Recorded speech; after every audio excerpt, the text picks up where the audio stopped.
Se ve, doctora. Perfecto. Muy bien.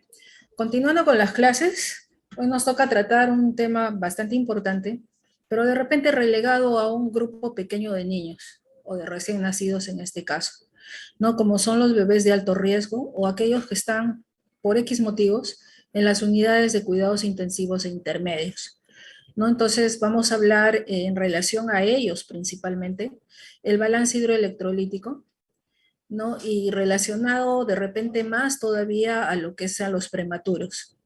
Vamos a tocar este contenido en toda la clase, ¿no? Y vamos a empezar diciendo de que el manejo correcto de los líquidos y de los electrolitos va a tener una gran importancia en el periodo neonatal. Y como les decía inicialmente, mucho más importancia todavía en los recién nacidos de muy bajo peso. Si hablamos de muy bajo peso, estamos hablando de los menores de 1500 gramos. Evidentemente influyen múltiples factores para los requerimientos tanto de líquidos como y electrolitos para administrarlos, ¿no? Puede ser, ya vimos uno, la prematuridad, el bajo peso al nacer, muy bajo peso al nacer, ¿no? Y vamos a ver muchos otros factores más, ¿no? Ya que una homeostasis interna inadecuada en estos bebés puede llevarnos a graves consecuencias como una hemorragia intraventricular, una enterocolitis necrotizante, que mi bebé tenga una persistencia del conducto arterioso sintomático e incluso llevarle a edema pulmonar y displasias broncopulmonares como complicación crónica y una de las más frecuentes en los prematuros. Este equilibrio hidroelectrolítico va a depender entonces de la distribución del agua en el cuerpo. Entonces dependerá del ingreso de agua que tenga el organismo y de la pérdida de esta agua. Y estas evidentemente van a variar en relación a la edad gestacional. Para ver las necesidades hídricas en el bebé, tenemos que recordar primero el peso al nacer. ¿Qué grado de madurez tiene nuestro bebé? ¿Cuál será la carga renal de solutos que le administramos mediante la leche en este caso? ¿Cómo está su función renal? ¿Cómo son las pérdidas renales e intestinales de agua en estos bebés? Así como las pérdidas insensibles, ¿no? Que pueda tener nuestro bebé. Pero recordemos que hay eventos prenatales que pueden tener efectos significativos sobre este balance. Por ejemplo, tratamientos maternos o de repente una hidratación excesiva por vía endovenosa durante el trabajo de parto a esta gestante, nos pueden llevar en nuestros bebés a que hagan cuadros de hiponatremia, ¿no? Con expansión del contenido de agua extracelular. Si hay una insuficiencia placentaria o de repente la madre está usando diuréticos, estos pueden comprometer el volumen extracelular fetal y por ende van a comprometer también la diuresis y el volumen del líquido amniótico. También recordemos que muchas veces se administra corticoides prenatales en estas gestantes. ¿Para qué? Para ayudar en la maduración pulmonar fetal. Pero estos corticoides no solamente van a actuar a nivel de maduración pulmonar fetal, sino también van a acelerar la maduración de la función renal y así mejorarán la capacidad para regular la contracción del extracelular. Y también aumentarán la maduración de la piel, que va a influir en la pérdida transepidérmica de agua. Entonces, todos estos eventos nos van a ayudar también a poder calcular de mejor forma, diremos, balance hidroelectrolítico. Por decir, lo que tanto hablamos en atención inmediata, un clampaje oportuno de cordón va a afectar significativamente el volumen total de sangre en nuestros bebés y por ende el volumen extracelular, ¿no? Un clampaje inmediato sabemos que no permite la transfusión placentaria de sangre, entonces va a influir negativamente en la transición hemodinámica del bebé. Entonces la recomendación ahora, llámese de la OMS, del ILCOR, de la COG, etcétera, es demorar en el clampaje como mínimo 60 segundos. O también dicen esperar hasta que se establezcan los esfuerzos respiratorios en el bebé. Y así se facilitará la transfusión sanguínea en este bebé, que podría significar hasta 25 a 50 ml por kilo, y representar un 25 a 50% de volumen, de aumento de volumen, perdón, total de sangre. Si hablamos de los prematuros, estos prematuros después del nacimiento sabemos que son fisiológicamente inestables, que van a depender de órganos y sistemas inmaduros para compensar estos cambios. Entonces, en estos prematuros habrá que optimizar bien la nutrición e hidratación en ellos, prevenir la deshidratación y evitar también la sobrecarga hídrica en estos bebés, ya que esta sobrecarga hídrica nos puede llevar a que tengan un PCA, a que hagan enterocolitis necrotizante y a que hagan displasia broncopulmonar. Si hacemos variaciones bruscas del volumen intravascular, por decir, infusiones rápidas de soluciones hiperosmolares, o si administramos en bolo expansores de volumen y otros medicamentos, esto va a suponer un riesgo para una hemorragia intracerebral en los bebés. Entonces, como verán, toda intervención que podamos hacer va a tener impacto a corto y a largo plazo sobre la morbilidad de nuestros prematuros. ¿Qué factores afectan el equilibrio hidroelectrolítico? Van a ser principalmente tres: la distribución del agua corporal, las pérdidas insensibles y las características de la función renal. Si hablamos de la composición del agua corporal total, sabemos que un recién nacido a término, el 70-75% de su peso corporal corresponde a agua. En los prematuros llega, miren, hasta un 84%. Y en los muy, muy prematuros puede llegar hasta un 90% de agua corporal total. Este agua corporal total está repartido, diremos, en dos grandes compartimientos: el intracelular y el extracelular. Al nacimiento, esta agua corporal total, que es alta, es grande, diremos, se encuentra fundamentalmente a expensas del extracelular, ¿no? Y por ende, en los primeros días se puede producir una diuresis compensatoria. Y acá tenemos el agua corporal total, que es alto, a expensas del extracelular. Ni bien nace el bebé, este extracelular se va chupando, diremos, se va reabsorbiendo y aumentando el intracelular.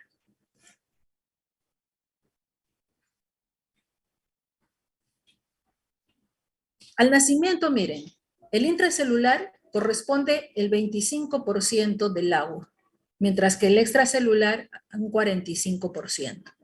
Posteriormente, el extracelular puede llegar a corresponder un 20 a 25% y el intracelular un 30 a 40%. Este extracelular está dividido en diferentes compartimientos, llámese el intravascular, el intersticial, el transcelular y el tejido conectivo y óseo. Durante los primeros días de vida, entonces, se va a considerar fisiológico mantener a nuestros bebés con un balance negativo, ya que ese líquido tiene que irse contrayendo, diremos, y a expensas del extracelular. Entonces, primer concepto que debemos captar: durante los primeros 7 a 10 días, el recién nacido a término debe perder de peso aproximadamente en un 10%. Mientras que el prematuro puede perder hasta un 15 a 20% en los primeros 7 a 10 días, justamente por la contracción a expensas del agua corporal total, a expensas del extracelular, recordando eso. Cuando hablemos un poquito ahora de lo que es la función renal. El recién nacido, jóvenes, tiene menor capacidad de concentrar la orina, es decir, tiene bajos índices de filtración glomerular. Evidentemente, el prematuro tendrá todavía más bajo, ¿no? Debido a que hay un flujo sanguíneo renal inferior. Este flujo sanguíneo renal va a ir aumentando recién a partir de las 34 semanas de edad gestacional. La concentración urinaria de adultos, o la osmolaridad urinaria, como le quieran llamar, ¿no? No la tiene pues ni siquiera el de a término. Si en el adulto esta osmolaridad es de 1300 a 1400 miliosmoles por litro, los a término son incapaces de alcanzar a 900 miliosmoles. Los prematuros evidentemente mucho menos todavía. Entonces estos prematuros van a tener más dificultades para manejar estos dos puntos, diremos, las sobrecargas y también la falta de líquidos, ¿no? Entonces, por eso hay que tener un manejo más minucioso en estos casos, ya que tras el parto se produce un aumento lento de la perfusión vascular hacia el lecho renal. ¿Cuáles son las fases de la excreción de líquidos? Miren, las primeras 24 a 36 horas de vida de estos bebés van a tener una escasa diuresis con una baja filtración glomerular y una baja fracción excretada de sodio. Y esto va a ser totalmente independiente de los líquidos aportados que yo le dé, o sea, esto es fisiológico. Entre el segundo y cuarto día ya aumenta el flujo renal, aumenta la fracción excretada de sodio y hay una diuresis abundante, también todavía independiente de los líquidos aportados. Entre el cuarto y quinto día se produce ya la contracción completa del espacio extracelular y hay diuresis en función de los líquidos que le podamos aportar al bebé. Esta función renal no se alcanza hasta el segundo día de vida, lo que va a llevar a una disminución de la diuresis entonces en las primeras 24 horas de vida, a la cual le llamamos la fase oligúrica. A partir del segundo día, recién se produce este aumento de la diuresis, llegando a la fase poliúrica y también de la natriuresis, ¿no? Que va a ser secundaria a inmadurez tubular. En la fase 2, ¿no? O intermedia llamada, que es entre los 7 a 20 días, este va a ser ya dependiente de los aportes, va a ser dependiente de la situación clínica de nuestros bebés y del aporte parenteral y enteral que le podamos dar a nuestros bebés. En esta fase 2 va a disminuir la pérdida de agua por piel, diuresis y natriuresis, ¿no? Y va a concluir la contracción del espacio extracelular, dijimos. En esta época dura 7 a 10 días, dice, y se va a completar cuando el recién nacido recupera, 7 a 20 días, cuando el bebé recupera el peso de nacimiento. Dijimos, la primera semana, los 7 a 10 primeros días, nuestro bebé baja de peso, 10% a término, 15 a 20% prematuros. Recién más o menos a los 20 días, como que se estabiliza y recupera su peso al nacimiento.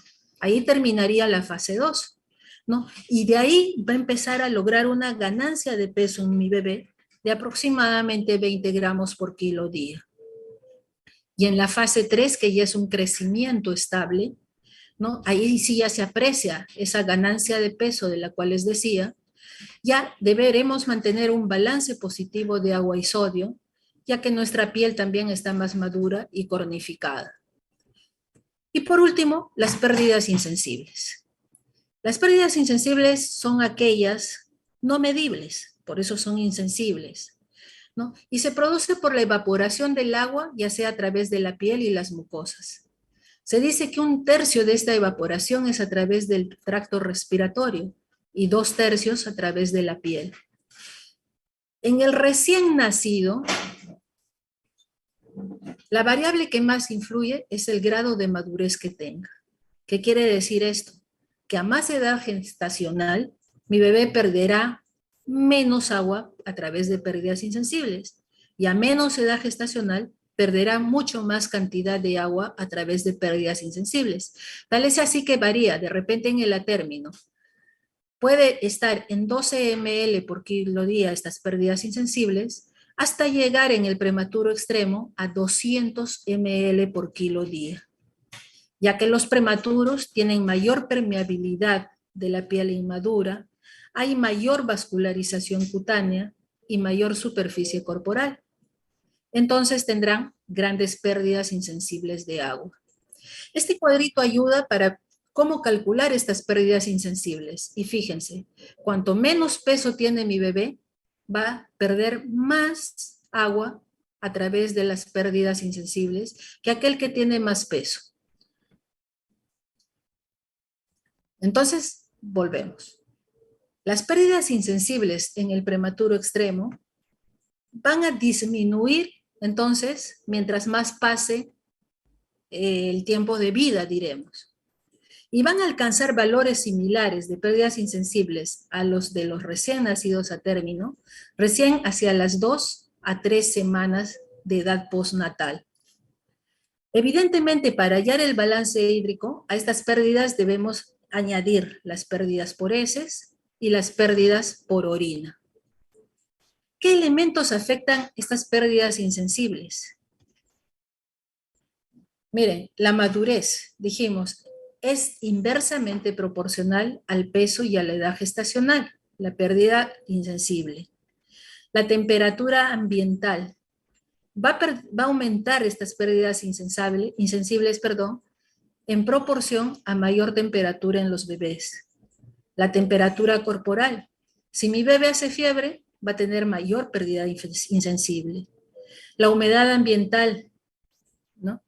Si yo le coloco en una incubadora con una adecuada humedad a mi bebé y le doy oxígeno humidificado también, voy a hacer que disminuya estas pérdidas insensibles hasta un 3%, 30%. Lesiones dérmicas o defectos congénitos, de repente un mielomeningocele, van a aumentar las pérdidas insensibles según el grado de extensión de la lesión. Y así podríamos ir agregando más cosas, ¿no? La fototerapia, que es motivo de del seminario que tuvieron el viernes también.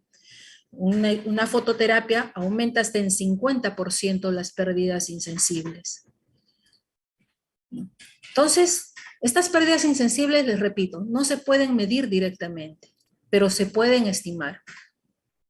Vimos que podríamos estimar con este cuadrito de acuerdo al peso, ¿no? Si mi bebé pesa, por decir, 1550 gramos, podría calcularle las pérdidas insensibles a 23 ml por kilo día. Si pesa más de 2000 gramos, a 20 y así sucesivamente. Pero para efectos prácticos nos sirven estas fórmulas. Se dice que un recién nacido puede perder entre 0.5 a 2 ml por kilo hora como pérdidas insensibles. El atérmino pierde menos que el pretérmino. Entonces el atérmino perderá entre 0.5 a 1 ml por kilo hora. Y el pretérmino de 1 a 2 ml por kilo hora. ¿Qué aspectos prácticos debemos tener en cuenta para todo esto? Les hablaba de la humedad en la incubadora, ¿no? Y de la ventilación mecánica con aire humidificado. Les dije que disminuían pérdidas insensibles hasta un 30%, mientras que la fototerapia podía aumentar de acuerdo al tipo de fototerapia que tengamos al equipo, hasta un 50% inclusive se habla. En los prematuros menores de 30 semanas, se puede aumentar incluso la humedad relativa de la incubadora hasta un 85%, para prevenir justamente este aumento de pérdidas insensibles. E incluso hasta los 14 días de edad, ya cuando la piel ha completado su maduración. ¿Cuál es el parámetro clínico fundamental? Es la pérdida de peso. Entonces, el balance va a ir de la mano con el delta de peso o diferencia de peso. Si yo tengo un balance hídrico positivo, definitivamente también mi diferencial de peso va a ser positivo. Si yo tengo un balance hídrico negativo, mi delta de peso va a ser negativo. Miren, si mi bebé tiene una pérdida de peso mayor del 5%, nos va a obligar a ¿qué? Aumentar líquidos en el bebé. Si tiene una pérdida de peso de menos del 2%, se debe restringir los líquidos. Para hacer el balance, entonces, ¿qué debemos hacer? Evaluar los ingresos y los egresos. ¿Qué quiere decir los egresos? Las pérdidas de líquidos y electrolitos. Para calcular los líquidos, ¿qué debemos hacer? Determinar, o sea, para ver cuánto le indico yo a mi bebé. Primero, yo quiero saber si quiero mantener a mi bebé en un balance positivo, en un balance negativo o en un balance neutro, para de acuerdo a eso ver qué cantidad de líquidos le voy a dar. Entonces, además de eso, ¿qué debo considerar? El peso. ¿Cómo va esa diferencial de peso? El tiempo de vida de mi bebé y el estado clínico también de mi bebé. Se les dijo también, los primeros días, la primera semana de vida, lo ideal es mantener un balance hídrico negativo. Y habrá que tener entonces cuidado en mantener este balance negativo en los primeros días. Principalmente en qué casos? Bebés que nacen con asfixia o para prevenir el conducto arterioso persistente. ¿Qué se debe considerar entonces para calcular el aporte de líquidos y electrolitos? Tendremos que considerar el líquido requerido para la formación de orina. Es decir, darle la cantidad suficiente de agua que permita que la orina de mi bebé tenga una concentración adecuada, es decir, de 250 miliosmoles por litro. Tendré que darle también el líquido necesario para reponer estas pérdidas insensibles. También líquido para las pérdidas gastrointestinales, que sabemos que son escasas en los primeros días de vida. Pero si mi bebé tiene diarrea o tiene una ostomía, ¿no? Habrá que tener más en cuenta estas pérdidas gastrointestinales para agregar en nuestra consideración. Y también recordar qué cantidad de agua necesita para el crecimiento de mi bebé. La primera semana de esto no nos preocupamos porque va a perder de peso. Pero después de la primera semana ya tenemos que considerar esta agua para el crecimiento, que es de alrededor de 20 ml por kilo día. Entonces, ¿cómo hacemos el cálculo de los ingresos? El cálculo de los ingresos, por un lado, va a ser el aporte de líquidos. Acá consignaremos lo realmente ingresado de acuerdo con la hoja de enfermería. ¿Cuánto le dio el día anterior de líquidos? Pero también le agregaremos líquidos adicionales, como puede ser administración de medicamentos, lavado de catéteres, etc. Y para las pérdidas, la orina. ¿Cuánto orinó en las 24 horas? O en el tiempo que le haga yo el balance. ¿Cuántos gramos de deposiciones hubo? Calcularemos las pérdidas insensibles y otras pérdidas extrarrenales. Este cuadrito nos puede ayudar para ver qué considerar en los ingresos y qué considerar en los egresos. Entonces, en los ingresos será la hidratación parenteral, la nutrición parenteral, la infusión continua de medicamentos, la infusión intermitente también de medicamentos, expansores de volumen, transfusiones y el aporte enteral. En los egresos, la diuresis, pérdidas insensibles, cuánto pierde por drenajes, por ostomías, si ha habido algún sangrado, o a veces también la extracción de sangre. Pero ojo, para el balance se dice que si bien es cierto debemos cuantificar cuánto de sangre transfundimos, por decir al bebé, estas no deben ser incluidas en los ingresos ni en los egresos. Y el volumen de sangre extraída por el laboratorio debe ser cuantificado, pero tampoco debe ser incluido en el balance hidroelectrolítico. Entonces, para hacer un balance, dijimos, iba de la mano de la variación de peso o diferencial de peso, de los ingresos contabilizados y de las pérdidas contabilizadas. Entonces, el balance, ¿qué va a ser? Igual a los ingresos menos las pérdidas, ¿no? Y debe ser más o menos como una balanza. A ver cuál gana más o cuál se aproxima más. Que sea un balance positivo cuando los ingresos son mayores que los egresos, que sea un balance negativo si es que los egresos son mayores que los ingresos, o que sea un balance neutro cuando ambos son iguales. Habrá que realizar análisis de laboratorio en forma periódica y seriada, como son el dosaje de electrolitos séricos, ¿no? Como sodio, potasio, cloro, calcio, ver cómo está la glicemia, la urea, la creatinina, gases arteriales, etc. Y en la orina veremos el volumen, la densidad Y en lo posible también pruebas que detecten sangre en la orina, glucosa, pH, proteínas, etc. Este es un enfoque práctico, ¿no? Que incluso acá dice, ¿no? Suave con mi cordón. Winters, por decir, él propicia un balance neutro, un balance hidroelectrolítico neutro. Pero en el recién nacido, pues va a haber variantes, ¿no? Como son pérdida fisiológica de peso, estado clínico, de repente encontramos edemas, un bebé con membrana hialina, insuficiencia cardíaca, todo. Entonces, estos autores, Boineau, no sé, y Levy, ¿no? Proponen un control del déficit osmolar y de volumen. ¿Qué quiere decir esto? Cambios en el agua corporal y su distribución en los compartimentos extracelular e intracelular, sujetos a 3 aspectos. Mantener niveles normales de agua y electrolitos, reponer los déficits y calcular e incorporar las pérdidas concurrentes. Entonces este balance tiene que ser dinámico, me dirían, sí, efectivamente, el balance tiene que ser dinámico para justamente manejar bien el medio interno de mi bebé. Entonces, ¿cuáles son los objetivos del aporte de líquidos en el prematuro de muy bajo peso?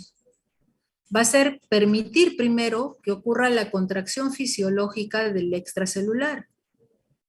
Habrá que apuntar a una pérdida gradual de peso corporal postnatal de 10 a 15% o 15 a 20% en los primeros 7 a 10 días.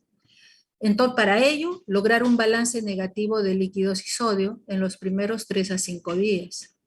Y minimizar las pérdidas transepidérmicas de agua, como suministrando a nuestros bebés un microclima de humedad dentro de la incubadora, sábana plástica, nido, ¿no? Y evitar también el uso de fuentes de calor radiante.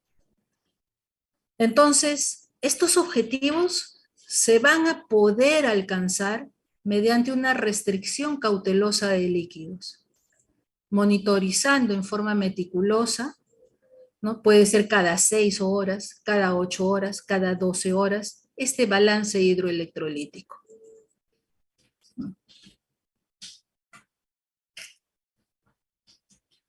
Y por ende, se recomendará luego un aumento del aporte de líquidos, ¿no? Relacionado específicamente con la variación del peso, la diuresis y las pérdidas insensibles de agua, así como la monitorización cuidadosa de los electrolitos. Los requerimientos hídricos entonces están determinados por factores como la edad gestacional, el tipo de incubadora, los métodos empleados para reducir al máximo las pérdidas insensibles. Entonces, ya hicimos lo que es el balance, entonces, ¿cuánto de agua le voy a dar yo? ¿No? Siempre es importante que sepan. El primer día vamos a dar, considerando cuánto de agua necesita mi bebé para poder orinar adecuadamente, para esas pérdidas insensibles, etc.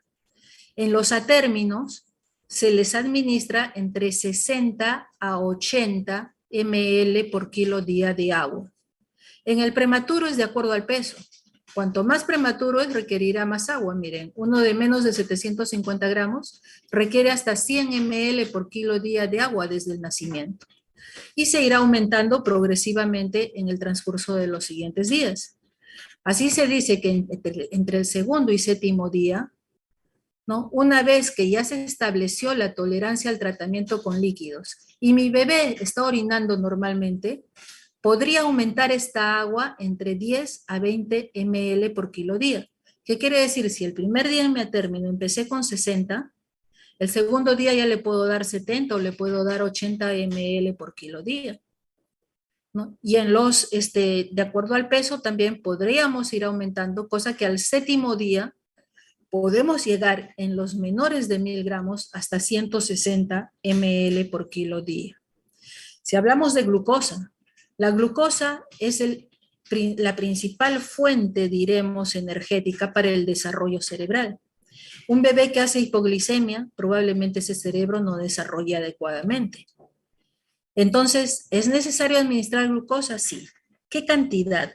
Cuando hablamos nosotros de velocidad de infusión de glucosa, estamos diciendo la cantidad de glucosa que necesita mi bebé para mantener una normoglicemia o para mantener una glucosa dentro de valores normales.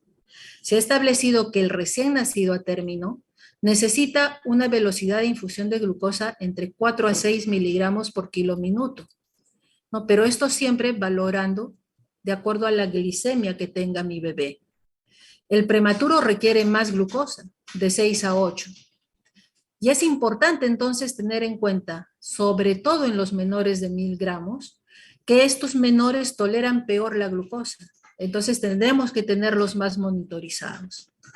A partir del segundo día, podemos continuar con un BIG de 4 a 8, ¿no? De acuerdo a los controles de glucosa. Y si necesita más glucosa, se puede ir aumentando de 2 en 2, ¿no? Hasta máximo, que requiere una vena no central, diremos, sino periférica, de 12 miligramos por kilo minuto. Esta es la fórmula para hallar la velocidad de infusión de glucosa. Sodio. Sabemos que la función primordial del sodio es la regulación osmótica. El primer y segundo día de vida no es importante dar un aporte de sodio en los bebés. A partir del segundo al cuarto día, ¿no? Se le iniciará de acuerdo al peso. Mayores de 1500 gramos, 2 a 3 miliequivalentes por kilo día. Menores de 1500, 3 a 5. Entre el quinto al séptimo día, debemos mantener los aportes. Sabemos que los recién nacidos muy inmaduros, o sea, los menores de 750 gramos, podrán necesitar mayores aportes de sodio, ¿no? Y darle la cantidad suficiente entonces de sodio para mantener concentraciones séricas normales, que quiere decir entre 135 a 145 miliequivalentes por litro. El potasio también al inicio no suele ser necesario. Generalmente se indica entre el segundo, tercer, cuarto día, ¿no? Y documentando de que mi bebé haya orinado. Entre el segundo al cuarto día habrá que iniciar, generalmente se dice en el tercer día, entre 1 a 2 miliequivalentes por kilo día.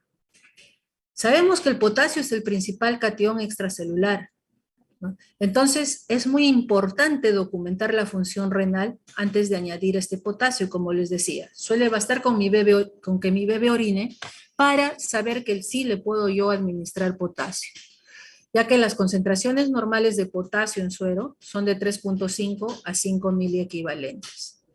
Hablamos del calcio. Sabemos que la concentración plasmática de calcio aumenta durante las últimas semanas de gestación. Entonces, ¿quién requerirá más calcio? Los prematuros, los que no llegaron justamente a que esa concentración plasmática llegue a sus valores normales.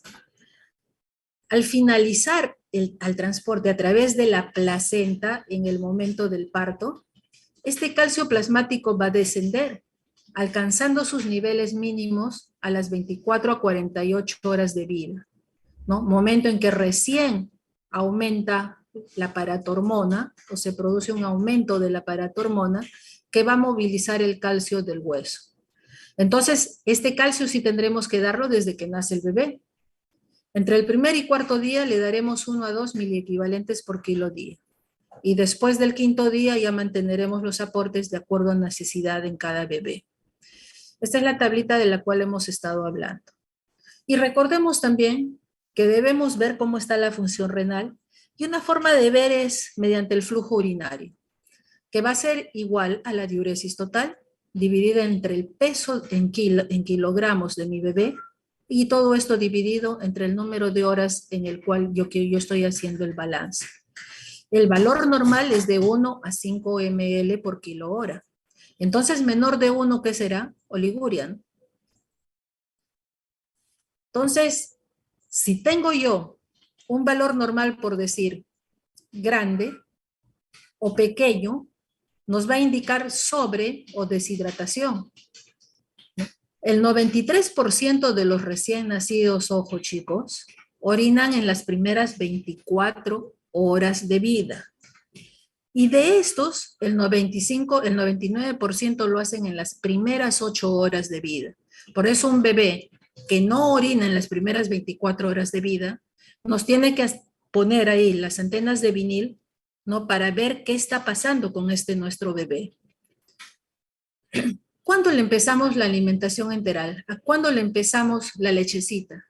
Tan pronto como sea posible. Si el bebé debe permanecer durante un tiempo prolongado con nada por vía oral, de repente tiene una cirugía digestiva, habrá que iniciar inmediatamente la nutrición parenteral. Y cuando se inicia la alimentación enteral, debemos ir disminuyendo los líquidos endovenosos, porque si no lo estaríamos sobrehidratando, ¿no? Cada vez aumentamos más la alimentación, disminuimos más la vía endovenosa. ¿Cuáles son los criterios para iniciar la alimentación enteral? Que no tenga secreciones mi bebé, que no haya vómitos o no haya aspirado gástrico muy bilioso, que el abdomen esté blando, que no esté distendido y que hayan ruidos hidroaéreos adecuados, que haya ausencia de dificultad respiratoria, ya que si hay una taquimia, por decir, esta puede aumentar la posibilidad de que mi bebé se aspire, que tenga una broncoaspiración. Y en los prematuros se recomienda iniciar la alimentación enteral tan pronto como sea posible, ya que cuanto más pronto le demos a este bebé va a tener una mejor adaptación endocrina, va a haber una estimulación de las funciones inmunes y una evacuación temprana. Pero tenemos algunas situaciones especiales en las cuales tenemos que tener cuidado con la alimentación enteral. En la dificultad respiratoria, por decir, si hay una dificultad respiratoria, ¿qué debemos hacer? Restringir líquidos, ya que su exceso, dar mayor cantidad de líquidos, puede producir edema intersticial pulmonar y puede agravar el cuadro. En la insuficiencia cardíaca también restringiremos líquidos y evaluaremos la clínica y los análisis de laboratorio. Habrá dificultad respiratoria, habrán edemas, de repente hay visceromegalia, veremos cómo está la diuresis, cómo está el delta de peso, etc. Y si ya tenemos una displasia broncopulmonar, estos bebés tienen mayor tasa metabólica basal, lo que nos va a llevar a aumentar la densidad calórica de la alimentación. Tendremos que darle una alimentación con más densidad calórica, con mayores calorías, pero sin variar el volumen de la misma. Entonces, son situaciones especiales en las cuales tenemos que tener cuidado con estos bebés. Acá tenemos un ejemplo, ¿no? Que ya tiene algunos años, pero igual nos sirve para poderles explicar cómo hacer el balance. Tenemos un recién nacido de 3 días de edad con dificultad respiratoria severa, 1.800 gramos de peso, de 34 semanas de edad gestacional por examen físico. La madre refiere que orina normal. Por la dificultad respiratoria le indican hidratación parenteral y nada por vía oral, ¿no? Al tercer día, entonces, ¿cuánto de agua le darían? Acá 1.800 gramos, supongo que le han empezado de repente con 70, ¿no? El primer día, al tercer día, si le voy a aumentar lo mínimo, que es 10 por día, le estaría dando 100 ml por kilo día. Si pesa 1.800, le daré un volumen total de 180 ml por día. De sodio, 2 a 4. Le daremos 3, punto medio. Entonces, 5.4 miliequivalentes por litro en 180 ml. Pero nosotros tenemos que prepararlos en volutroles de 100 ml. Entonces le daré 1 ml en 100 de dextrosa. Potasio de 1 a 3, ¿no? Le daremos 2, la mitad, ¿no? Entonces le damos 3.6 miliequivalentes en 180, o sea, 1 ml en 100. La glucosa me dicen debo dar un BIG de 4 a 8 porque es prematuro. Le daremos un 5, pues. Entonces le daremos 9 miligramos por minuto, lo que equivale a utilizar una dextrosa al 7.5%, de acuerdo a la fórmula que les he mostrado. El calcio le daremos de 1 a 2, 1. 1.8 ml cada 6 horas. Siempre controlando la frecuencia cardíaca, ya que puede producir bradicardia y paro en diástole, y también teniendo cuidado de que no se extravase este calcio a la piel, ya que puede producir necrosis. Este mismo paciente al día siguiente, ya le indiqué todo lo que hemos visto, al día siguiente se le habían transfundido los 180 ml. Orinó 250 ml, como deposiciones 30 gramos, presentó un vómito de 20 ml y pesa 1650 gramos. Ojo, pestaña y ceja. Me bajó de peso. ¿Cuánto? Vemos acá la diferencial de peso. El peso actual menos el peso anterior bajó 150 gramos de peso, ¿no? Y la impedencia en fontanela deprimida, o sea, este bebé se me está deshidratando aparte. Entonces le hago el balance. Ingresos 180, egresos, pérdidas medibles, 250 de orina, 30 de deposiciones, 20 de vómitos, 300. ¿No? Tendría un flujo urinario de 5.78, está orinando más de lo normal, está haciendo ya una poliuria. Y le hallamos las pérdidas insensibles. ¿A cuánto? 1.5. Estamos entre 1 a 2 en la mitad, 1.5, que nos saldría 64.8. O sea, como egresos totales, 364.8. 180 menos 364.8 tiene un balance hídrico negativo de menos 184.8, que va de la mano con el delta de peso o diferencial de peso. Este mismo paciente, al día siguiente, se le habían transfundido los 180, le siguen dando los 180.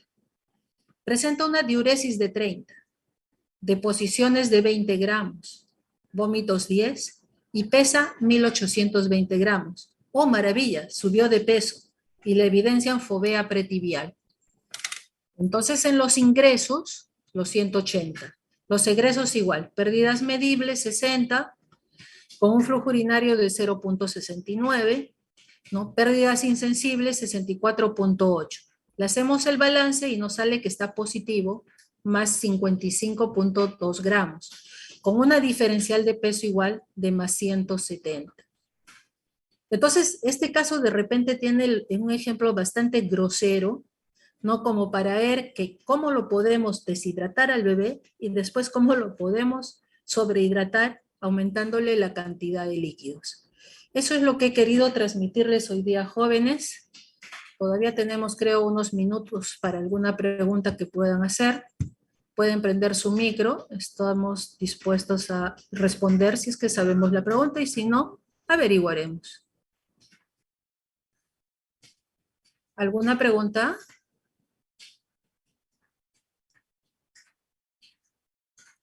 ¿Se encuentra la delegada?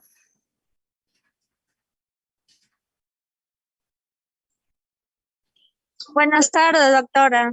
Hola, Eliana, no te olvides de la lista. No sé si todavía estará la lista ahí, pero mejor me envías, por favor. Doctora, sí he tomado captura en pantalla de todos los 100 alumnos que están en la plataforma, pero Ya, también hay que tener en cuenta de que nos mencionaron que el día de hoy, 29, ya podíamos acceder a partir de hasta la capacidad de 300 personas, no al Zoom, pero que me están enviando mensajes ¿qué te dicen? al WhatsApp que no pueden Sí, acceder porque ya se llenó la capacidad de 100 alumnos. qué raro. Sería bueno que coordines con la doctora Lo, por favor, ¿ya? Sí, ya le escribí a la doctora para recalcarle ese problema. Supuestamente se solucionaba hasta el día de hoy, pero hasta ahorita tenemos ese Recording stopped. problema. Sí, Eliana. Entonces estamos en contacto.